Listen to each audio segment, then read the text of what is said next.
Hi guys, Chris again.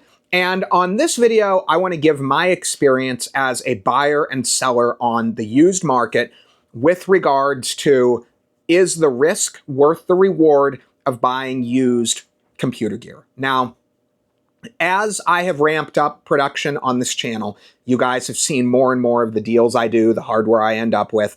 So you guys know I deal with, I probably do 1,000 deals a year. Some stuff's big, some stuff's small. Some of it goes on this channel, some of it doesn't. I do a lot of deals.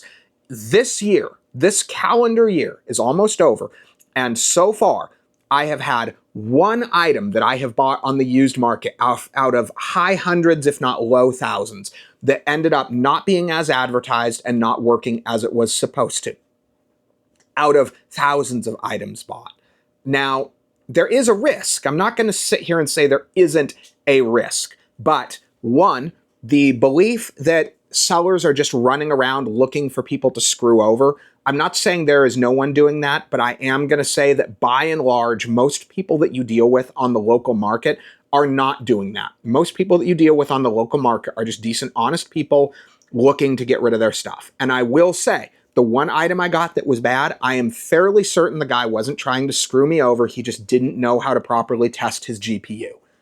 Even he wasn't trying to screw me over. So now it is worth mentioning, you do need to have some discernment. You can't just look at an item, say, oh, that's a 4090. I'm going to go buy 4090, $1,200. Yep, need it. Done. Meet somebody in a parking lot, give them the $1,200 and run.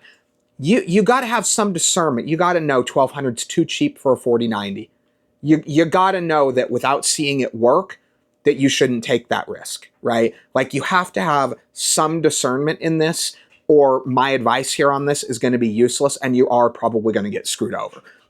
But if you are good, reasonably, you don't even have to be good at this. If you're just cautious, reasonable levels of caution, not paranoid levels of caution, reasonable levels of caution, basic due diligence, you're not going to get taken advantage of most of the time. I'm going to argue most of the people that get taken advantage of are going to be the people that allow it to happen.